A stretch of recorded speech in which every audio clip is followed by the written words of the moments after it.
Good morning सगळ्यांना ऐकू येत आहे. Very good morning. सगळ्यांना ऐकू येते का व्यवस्थित?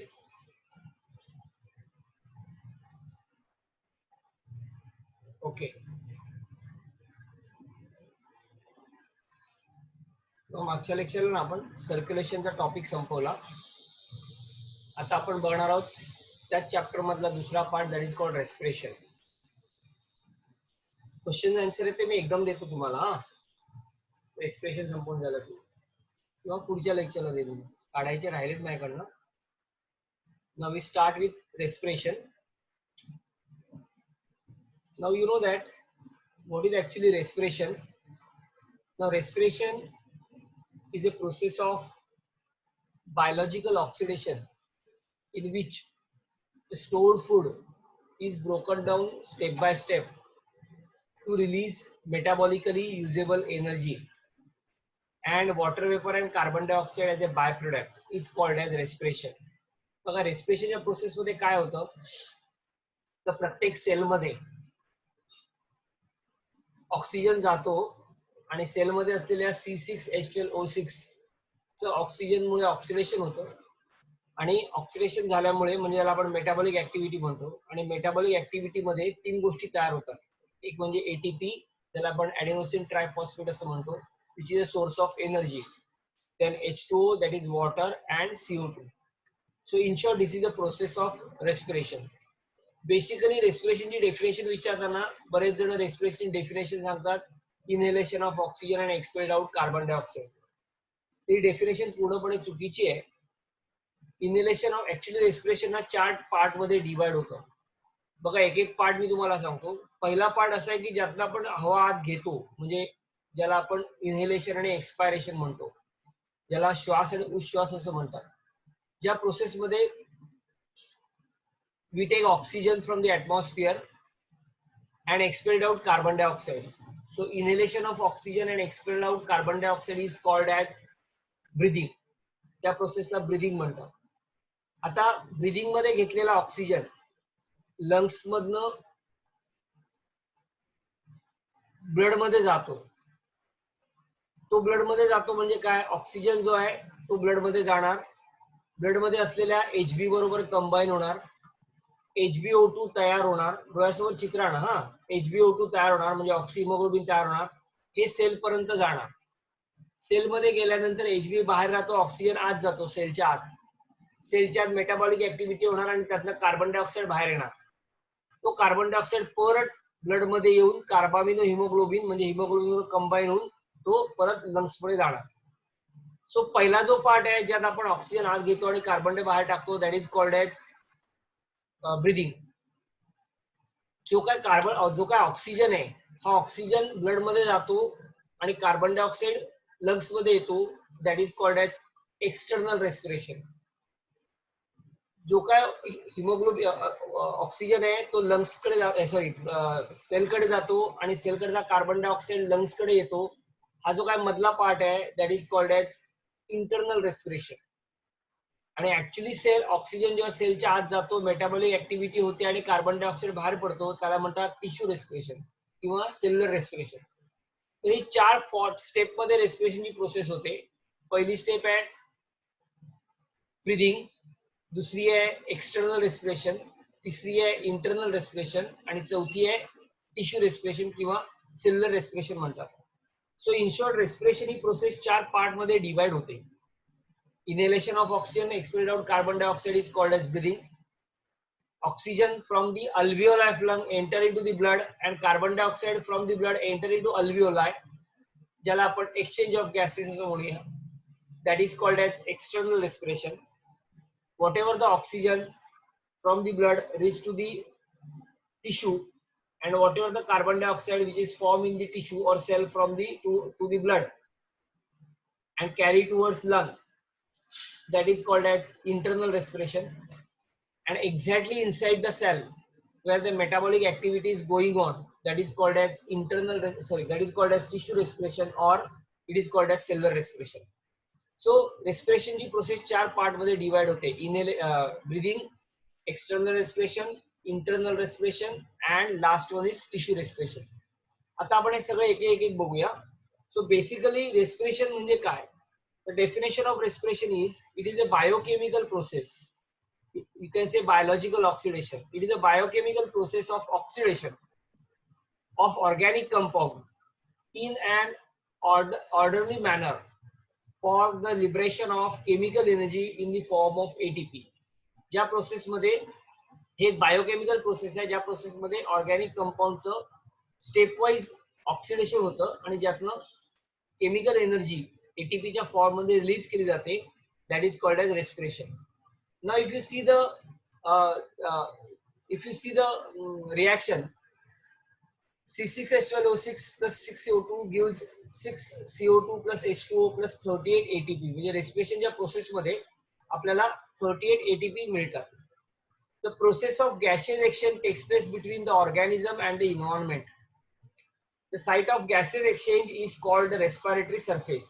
आता हे जे काय ऑक्सिजन घेतला जातो ना, हा डिफ्यूज होतो टिश्यू मध्ये किंवा अल्व्हिओलाई मध्ये. ओव्हरऑल आपण जनरल रिएक्शन बघतोय. बॉडी सरफेस सरफेस मधून हा काय होतो, डिझॉल्व्ड होतो, और यू कॅन से डिफ्यूज होतो. सो हे डिफ्यूज होण्यासाठी रेस्पिरेशन साठी ज्याला आपण रेस्पिरेटरी सरफेस म्हणतो, तर ही जी काही रिएक्शन आहे ना रेस्पिरेशनची, ही रेस्पिरेशनची रेट हा कशावर डिपेंड करतो? The effect of gaseous exchange. The respiratory surface should have the following features. Gaseous exchange होण्यासाठी, efficient gaseous exchange होण्यासाठी respiratory surface जो आहे ना, हा सरफेस चे फीचर काय काय पाहिजे? तर बघा, जेवढा सरफेस ब्रॉड असेल, broader is the surface area, more is the exchange of or efficient is the gaseous exchange. जेवढा रेस्पिरेटरी सरफेस एरिया मोठा असेल तेवढा गॅशियस एक्सचेंज जास्त होणार. So it should have a large surface area. Surface area कसा पाहिजे? मोठा पाहिजे. सेकंड, जे एक्सचेंज होणारा मटेरियल आहे, ज्याच्यातनं एक्सचेंज होतोय, तो जो मेम्ब्रेन आहे तो कसा असला पाहिजे? थिन असला पाहिजे, हायली वॉस्क्युलर असला पाहिजे, आणि it allow to exchange of gases, म्हणजे परमेबल असला पाहिजे. सो थिन पाहिजे, वॉस्क्युलर पाहिजे आणि परमेबल पाहिजे. दिस इज सेकंड. थर्ड जो आहे, इट शुड बी मॉइस्ट. हा कसा असला पाहिजे? मॉइस्ट असला पाहिजे, ओला असला पाहिजे. सो या तीन गोष्टी फार महत्वाच्या आहे respiratory surface efficient gases exchange होण्यासाठी. पहिलं म्हणजे सरफेस एरिया लार्ज पाहिजे, लार्ज सरफेस एरिया पाहिजे. दुसरं म्हणजे थिन पाहिजे, हायली वॉस्क्युलर पाहिजे, and permeable to allow the gaseous exchange. आणि तिसरा पाहिजे तो एरिया आहे तो कसा पाहिजे? It should be moist. So या तीन गोष्टी महत्वाच्या आहेत एफिशियंट गॅशियस एक्सचेंज होण्यासाठी. नाव आता पहिलं आपण बघूया प्लांट मध्ये गॅशियस एक्सचेंज कसं होतं, आणि मग अॅनिमल कडे जाऊया. बघा, प्लांट मध्ये गॅशियस एक्सचेंज होणारे दोन महत्वाचे पार्ट आहेत, ते म्हणजे लीफ. तुम्हाला माहिती आहे, लीफच्या वर आणि लीफच्या खाली, म्हणजे अप्पर सरफेस आणि lower surface of the leaf, there is a small pores which we called as stomata, ज्याला आपण स्टोमाटा म्हणतो. त्या स्टोमाटा मधनं कार्बन डायऑक्साइड ऑक्सिजन एक्सचेंज केलं जातं. हा एक पार्ट आहे. दुसरा पार्ट आहे स्टेम मध्ये. स्टेम जो आहे, या स्टेम मध्ये काय स्टेम मध्ये छोटे छोटे ओपनिंग असतात, त्याला लॅन्टिकल्स असं म्हणतात. यातनं सुद्धा ऑक्सिजन किंवा एक्सचेंज ऑफ गॅसेस होतं. तिसरं सांगायचं झालं तर जमिनीमध्ये मुळं असतात ना, तर ती जी काय जमीन आहे ही भुसभुशीत असेल, मग त्यात एक्सचेंज ऑफ एअर खेळती राहते, हवा खेळती राहते, आणि इथे सुद्धा एक्सचेंज ऑफ गॅसेस केले जातात. So gases exchange in plants कसं होतं बघा. The shape and structure of plant facilitate the gases exchange by the diffusion. प्लांटचं शेप आणि प्लांटचं स्ट्रक्चर हे गॅसेस एक्सचेंज डिफ्युजन साठी काम करतं. टेरेस्ट्रियल फ्लॉवरिंग प्लांट जर असतील तर त्यांच्यामध्ये भरपूर एअर स्पेस असतात. कशामध्ये? तर सेल ऑफ स्टेम मध्ये सुद्धा आणि लीफ आणि रूट मध्ये सुद्धा. म्हणजे टेरेस्ट्रियल फ्लॉवरिंग प्लांट मध्ये एअर स्पेसेस असतात which are found in stem cells. स्टेमच्या ज्या सेल्स आहेत या सेल्स मध्ये, लीफ मध्ये आणि रूट मध्ये. these air space are continuous. हे जे एअर स्पेस आहे त्या कंटिन्युअस असतात. Now oxygen diffuse into the air space through stomata. याच्यामध्ये काय करता होतं, तर ऑक्सिजन जो आहे, एअर जो आहे, हा स्टोमाटा मधनं आत जातो. स्टोमाटा म्हणजे pore on leaves and young stem, तिकडनं आत जातो. कार्बन डायऑक्साईड आणि वॉटर वेपर जे आहे ते या स्टोमाटा मधनं डिफ्यूज केलं जातं. नाउ इन एरेटेड सॉइल म्हणजे जिकडे हवा खेळती असते, भुसभुशीत जमीन म्हणूया, the oxygen dissolved in the film of moisture or water around the root tissue and enter in by diffusion. म्हणजे जमिनीत जी मुळं असतात, जमीन जर भुसभुशीत असेल, एरेटेड सॉइल असेल, तर ऑक्सिजन डिझॉल्व्ड होतो इझिली. वॉटर त्याच्या बाजूला असतं, ते रूट टिश्यू मधनं घेतलं जातं आणि त्याच्यामुळे त्याचं डिफ्युजन होतं. द वुडी प्लांट्स असतात म्हणजे ट्री श्रब्स, त्यांच्यावरती एक्सटर्नल impervious bark असतात and those barks are called as lenticels. So ह्या ओपनिंग मधनं बघा, इकडे तुम्हाला डायग्राम दिसतोय, या डायग्राम मधनं इथे छोटे छोटे ओपनिंग्स आहेत. these are called as lenticels. ते बार्क आहे स्टेमचं, म्हणजे साल म्हणूया याची.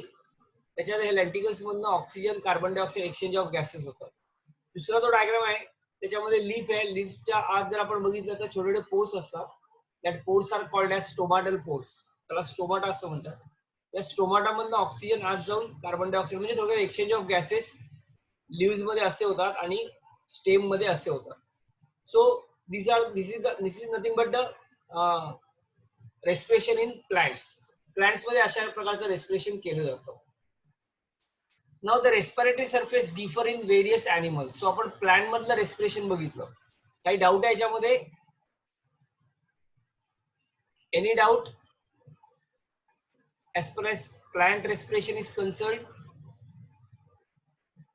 Plant respiration मध्ये काय डाऊट आहे? नसेल डाऊट तर आपण पुढे जाऊया. चॅट बॉक्स मध्ये तुमच्या सांगा काय डाऊट आहे का? ओके ओके, सो आपण जाऊया पुढे आता.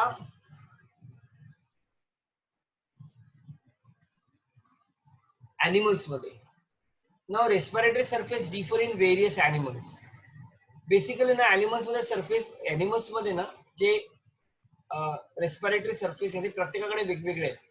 बघा जर तुम्ही लोअर एनिमल बघितलं तर त्याच्यामध्ये रेस्पिरेशन हे बॉडी सरफेस मधनं होतं. अजून जर हायर एनिमल्स बघितले तर त्यांच्यामध्ये गिल्स मधनं होतं, काही जणांमध्ये लंग्स मधनं होतं, काही जणांमध्ये बुक लंग्स असतात म्हणजे पानासारखे, वहीच्या पानासारखे लंग्सचा आकार असतो. सो प्रत्येकामध्ये वेगवेगळ्या प्रकारचे रेस्पिरेटरी ऑर्गन्स आहेत ज्यातनं रेस्पिरेशन केलं जातं आणि रेस्पिरेटरी सरफेस पण प्रत्येकाचे वेगवेगळे आहेत. So in animal, depending upon the complexity of organization and the surrounding medium, certain part of the body have become specialized into different type of respiratory organ. Animal जसा complex होत जातो, जशी complexity वाढत जाते ना, तसतसे एनिमल मध्ये respiratory surface आहे बदलत जातं. So the different type of respiratory organs बघूया आपण in higher animals. जर आपण higher animals बघितलं तर these respiratory organs are also associated with the transport system. Transport सिस्टीमशी त्यांचे रिलेटेड आहे. बघा आपल्यामध्ये हिमोग्लोबिन, आय मीन ब्लड मध्ये आरबीसी आहे, आरबीसी मध्ये हिमोग्लोबिन आहे. हा हिमोग्लोबिन काय करतो? ऑक्सिजन ट्रान्सपोर्ट करायचं काम करतो. तो काही जणांमध्ये त्याचा उपयोग ट्रान्सपोर्टिंग सिस्टीम साठी सुद्धा केला जातो. हे जर आपण एनिमल्स बघितले आणि त्यांचं रेस्पिरेटरी सरफेस बघितला तर बघा पहिला आहे प्रोटिस्टा, स्पॉन्ज अँड सिलेंड्राइड्स. यांच्यामध्ये जर त्यांची तुम्ही हॅबिटेट बघितली तर एक्वॅटिक आहेत. रेस्पिरेटरी सरफेस बघितला तर त्यांच्यामध्ये रेस्पिरेशन प्लाझ्मा मेम्ब्रेन मधनं होतं. जर आपण फ्लॅटवर्म, प्लॅनेरिया, एनेलिडा म्हणजे अर्थवर्म amphibians like frog. पण amphibians कुठले? aquatic मध्ये, ज्याच्यामध्ये स्पेशली फ्रॉग जर घेतला ना त्याच्यामध्ये 3 प्रकारे रेस्पिरेशन होतं. एक होतं aquatic, सॉरी, एक होतं क्युटेनियस, दुसरं होतं पल्मनरी आणि तिसरं होतं गिल्स वापर. हे जे काय फ्रॉगचे टॅडपोल लार्वा आहेत म्हणजे लार्वल स्टेज आहेत, ही लार्वल स्टेज पाण्यातली असते. लार्वल स्टेज मध्ये त्यांच्यामध्ये रेस्पिरेशन हे गिल्स मधनं होतं. ऍडल्ट मध्ये ज्यावेळेला फ्रॉग पाण्यामध्ये असतो त्यावेळेला respiration takes place by means of skin, that is called as cutaneous respiration, and when on the land the respiration takes place by means of lungs. So frog मध्ये किंवा ॲनेलिडा मध्ये म्हणजे अर्थवर्म, फ्लॅटवर्म यांच्यामध्ये plasma membrane, general body surface that is moist skin. जर insect बघितला तर insect terrestrial आहे, त्याच्यामध्ये होतं ट्रकियल सिस्टीम. बघा ट्रकिया ट्यूब असं मागच्या वर्षी आपण बघितलेलं की कॉकरोच मध्ये वरच्या पार्टच्या वरच्या सेगमेंटला टर्गा म्हणतात, खालच्या सेगमेंटला स्टर्ना म्हणतात. वरचा जो पार्ट आहे त्याला टर्गा म्हणतो, खालच्याला आपण स्टर्ना म्हणतो. आता टर्गा आणि स्टर्ना, वरचा जो आहे तो टर्गा आहे, खालचा जो स्टर्ना आहे, टर्गा आणि स्टर्नाच्या मध्ये लॅटरल साईडला जे आहेत, लॅटरल साईडला आपण बघतो दॅट इज कॉल्ड एज प्युरा. प्रत्येक प्युरा, 2 प्युराच्या मध्ये छोटे जे ओपनिंग आहेत ज्याला आपण स्पायरॅकल्स असं म्हणतो, आणि या स्पायरॅकल पासून कंटिन्यू होते ट्रकियल ट्यूब. एक ट्रकियल ट्यूब कंटिन्यू होते, ही ट्यूब डिवाइड अँड डिडिवाइड होते आणि एअर तिच्यामधनं म्हणजे स्पायरॅकल मधनं आत जातो, एअर ट्रकियामध्ये जातो, ट्रकियल मध्ये जातो, ऑर्गन्स मध्ये जातो. So that is called as tracheal tube and spiracles. Now spiders आणि स्कॉर्पियन मध्ये बघितलं ते पण टेरेस्ट्रियल आहे, त्यांच्या मार्फत बुक लंग्स मधनं होतं. म्हणजे it is lungs which is of book type. पानं कशी असतात त्या पानासारखे लंग्सचा आकार असतो. So book lungs. आर्थ्रोपोड्स बघितला तर आर्थ्रोपोड मध्ये पण बुक गिल्स मधनं होतं. एम्फिबियन, टॅडपोल ऑफ फ्रॉग, सॅलमेंडर यांच्यामध्ये एक्सटर्नल गिल्स मधनं होतं. देन फिश, फिश मध्ये ॲक्वॅटिक आहे, इंटरनल गिल्स असतात फिशला. रेप्टाइल्स मध्ये बर्ड्स आणि मॅमल्स आहेत, टेरेस्ट्रियल, याच्यामध्ये लंग्स मधनं होतं. आणि टर्टल मध्ये अंडर वॉटर पाण्यामध्ये असताना क्लोएका मधनं होतं. क्लोएका एक ऑर्गन आहे ते आपण पुढे बघूया. तो त्याच्यामध्ये जसं आपल्याकडे रेक्टम आहे तसं यांच्याकडे क्लोएका असतं. सो टर्टल मध्ये अंडर वॉटर आहे, अंडर वॉटर मधनं क्लोएका मधनं रेस्पिरेशन होतं. So these are the organism and their respiratory organs. याचा स्क्रीनशॉट काढून घ्या.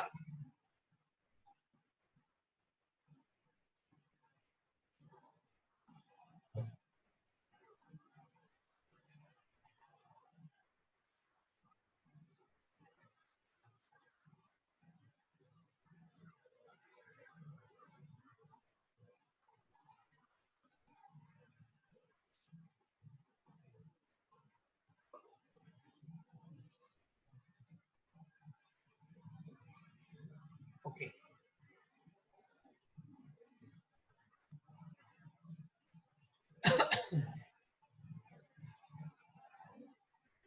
नाउ पुढचा आपण पाठ अतिशय महत्वाचा पाठ आहे ह्युमन रेस्पिरेटरी सिस्टीम. हा इथे ना 4 मार्काला क्वेश्चन विचारतात. ड्रॉ अ नीट लेवल diagram of respiratory system of man और describe human respiratory system. Full length question म्हणजे खूप मोठा क्वेश्चन नाही येणार, ते कुठला पार्ट येईल. तर आपण रेस्पिरेटरी सिस्टीम बघूया. Now the respiratory system brings about inspiration, expiration and exchange of gases in lungs. Now the respiratory system मध्ये बेसिकली काय येतं तर मी आता म्हटलं तसं inhalation and expiration, that is called as inspiration and expiration म्हणजे breathing, आणि exchange of gases in lungs. These are the transported by blood from lungs to different tissue and parts of body. म्हणजे काय आहेत ना, हे transport by blood from lungs to different tissue and parts of the, म्हणजे lungs कडनं different tissue त्याने body part आणि different tissue कडनं परत लंग्स असं ट्रान्सपोर्ट केला जातो. Now the respiratory system of man is divided into external, that is upper respiratory system and lower respiratory system. आता हे लक्षात घ्या पहिलं. अप्पर रेस्पिरेटरी सिस्टीम मध्ये काय येतं माहिती का, याच्यामध्ये लंग्सचा जो काय वरचा पार्ट आहे, म्हणजे याच्यामध्ये बघा मी पहिलं मराठीत सांगतो, ज्याला आपण नाक म्हणतो, त्या नाकाची ओपनिंग, नंतर फॅरिंग्स, लॅरिंग्स, ट्रकिया, ब्रॉन्क्युल्स. ऍक्च्युली मानेच्या वरचा जो पार्ट आहे सगळा, याच्यामध्ये नॉस्ट्रिल, नेसल कॅव्हिटी, फॅरिंग्स, लॅरिंग्स, ट्रकिया हे सगळे अप्पर रेस्पिरेटरी सिस्टीम मध्ये येतात. आणि लोअर रेस्पिरेटरी सिस्टीम मध्ये लंग्स येतात. लोअर रेस्पिरेटरी सिस्टीम मध्ये लंग्स येतात. So human respiratory system can be divided into upper respiratory system and lower respiratory system. Now chart wise बघूया आपण. Human respiratory system consists of upper and upper respiratory system, lower respiratory system. Now, upper respiratory system consists of external nares, म्हणजे नाकाला असलेली छिद्र, openings.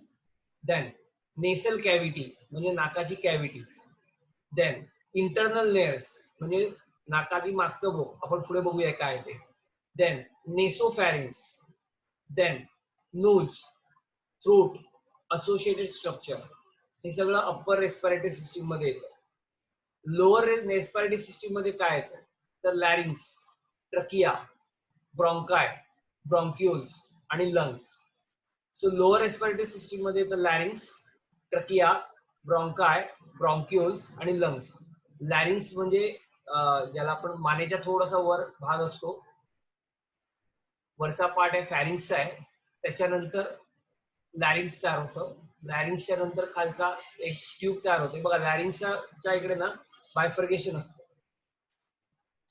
फॅरिंग्सच्या इकडे एक भाग respiratory track म्हणून काम करतो, दुसरा भाग डायजेस्टिव्ह ट्रॅक म्हणून काम करतो. आपल्याला डायजेस्टिव्ह ट्रॅकचं काय बघायचं नाही, आपल्याला रेस्पिरेटरी ट्रॅकचं बघायचं. त्यामुळे रेस्पिरेटरी ट्रॅक तिकडनं चालू होतो तो लॅरिंग्स. त्यात ट्यूब तयार होते ती ट्रकिया. ट्रकिया थोरॅक्स मध्ये जाऊन बायफर्गेट होतो, त्याला ब्रॉन्काय म्हणतात. ब्रॉन्काय डिवाइड अँड डिडिवाइड होऊन ब्रॉन्क्युल्स तयार होतात आणि ब्रॉन्क्युल्स चे जे काय तयार झालं that is called as lungs. So human respiratory system consist of an upper respiratory system and lower respiratory system. Upper respiratory system consists of external nares, nasal cavity, internal nares, nasopharynx, nose, throat and associated structure. Lower respiratory system consists of larynx, trachea, bronchi, bronchioles and lungs. आता प्रत्येक part आपण एक एक बघणार आहोत, याचा screenshot काढून घ्या.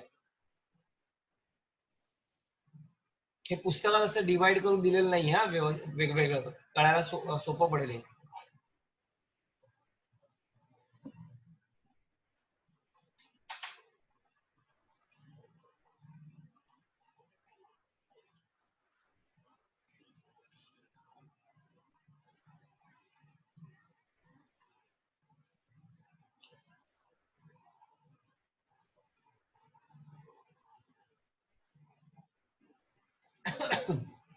आता आपण अप्पर रेस्पिरेटरी सिस्टीमचा आणि लोअर रेस्पिरेटरी सिस्टीमचे प्रत्येक पार्ट बघणार आहोत. पहिला आपण बघणार आहोत एक्सटर्नल लेयर्स. बघा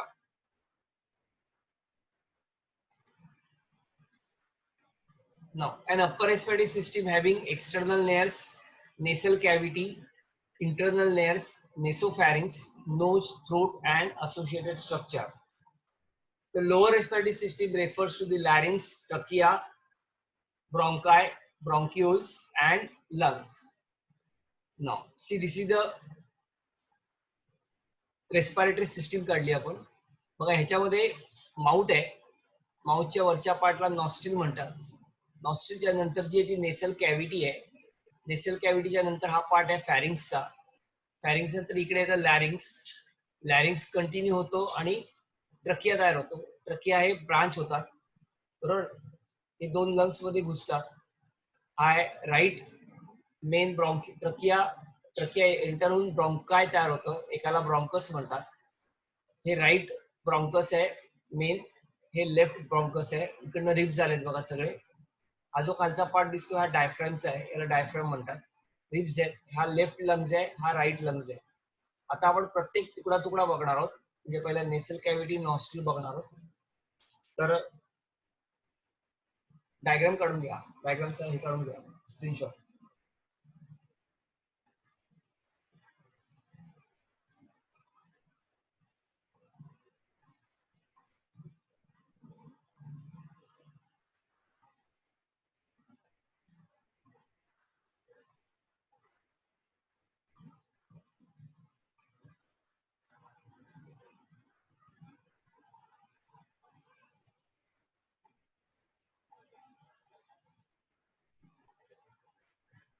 ओके, बघा पहिला भाग बघूया आपण nose. Now the nose has a pair of slit-like opening called as external nair or nostril. नाकाला जी दोन भोकं आहेत, ओके, ओपनिंग आहेत, त्याला नॉस्ट्रिल असं म्हणतात, एक्सटर्नल नेअर्स असं म्हणतात किंवा नॉस्ट्रिल असं म्हणतात. For the entry of air into the nasal cavity. जी काय दिसते ती नेसल कॅव्हिटी आहे, नाकाला दोन भोकं आहेत बरोबर ना, त्याला एक्सटर्नल नेअर म्हणतात. आणि ही दोन भोकं एकदम मागे गेलो, छोटी आहेत, आपण डायग्राम मध्ये बघूया, त्याला इंटरनल नेअर्स म्हणतात. तर नोज मध्ये काय काय येतं, नोज मध्ये एक्सटर्नल नेअर्स येतात म्हणजे नॉस्ट्रिल येतात for the entry of air into the nasal cavity. Now next बघूया आपण नेसल कॅव्हिटी, म्हणजे नाकाची भोकं झाली, आता आपण मागचं नाक बघतोय. नाव nasal cavity, the nasal cavity is divided into right and left nasal chamber by mesethmoid cartilage. बघा नाक जे आहे बरोबर ना, हे ह्याच्यामध्ये आपण बघितलं असेल, नाकाला एक मध्ये पार्टिशन आहे, त्याला कार्टिलेज पार्टिशन म्हणतात. व्हर्टिकल सेप्टम आहे, त्याला कार्टिलेज पार्टिकल सेप्टम म्हणतात. हे जे नाक आहे ते मध्ये त्याला काय म्हणूया आपण, त्याला पार्टिशन आहे या सेप्टम आहे, हा सेप्टम कार्टिलेजनस आहे म्हणजे त्याच्यामध्ये फ्लेक्झिबिलिटी आहे. तर हा जो काय पार्टिशन आहे त्याला मिसेथामॉइड असं म्हणतात, मिसेथामॉइड कार्टिलेज. हा मिसेथामॉइड कार्टिलेजच्या पार्टिशनमुळे नेसल चेंबरचं, नेसल कॅव्हिटीचं राईट अँड लेफ्ट नेसल कॅव्हिटी किंवा नेसल चेंबर असं डिवाइड झालेलं आहे. ही जी काय दोन तीन नाकाची ओपनिंग्स आहेत त्याला आपण एक्सटर्नल नेअर्स किंवा नॉस्ट्रिल असं म्हणतो. नाउ ईच नेसल chamber is further divided into. आता हे जे काय नेसल चेंबर आहे ना, हे तीन पार्ट मध्ये डिवाइड होतं, तीन रिजन मध्ये डिवाइड होतं. Vestibule, respiratory part and olfactory sensory chamber. हे तिन्ही पार्ट आपण डायग्रामॅटिक बघूया. बघा आपण या डायग्राम कडे येऊया पहिले. या डायग्राम हे हे कळण्यासाठी बनवलेला डायग्राम आहे, असं नाक नसतं. हे नेसल चेंबर काढलंय मी फॉर अवर कन्व्हिनियन्स, आपल्याला समजण्यासाठी मी दाखवले तुम्हाला. बघा हा हे जे काय दोन पार्ट आहेत that is called as external nares, ज्याला आपण नॉस्ट्रिल म्हणतो. त्याच्यानंतर हा जो काय मधला पार्ट आहे त्याच्यामुळे चेंबर तयार झालं, राईट चेंबर लेफ्ट चेंबर. हा जो काय मधला पार्ट आहे that is called as mesethmoid cartilage. त्याच्यानंतर मागे जे दोन ओपनिंग आहेत, जसे इथे मोठे दोन ओपनिंग आहेत ज्यातनं हवा आत जाते, तसे मागे दोन ओपनिंग असतात, त्याला इंटरनल नेअर्स म्हणतात. हे फॅरिंग्स मध्ये ओपन होतात मागे. So this is internal nares. Once again I repeat, this is the nasal chamber किंवा आपण त्याला नाक म्हणूया. नाकामध्ये हे जे दोन दिसत आहेत that is called external nares, ज्याला नॉस्ट्रिल म्हणतो. दिस इज अबाउट नेसल चेंबर, याला आपल्याला नेसल चेंबर म्हणतात. हे नेसल चेंबर दोन पार्ट मध्ये डिवाइड झालंय किंवा नेसल कॅव्हिटी म्हणूया. दोन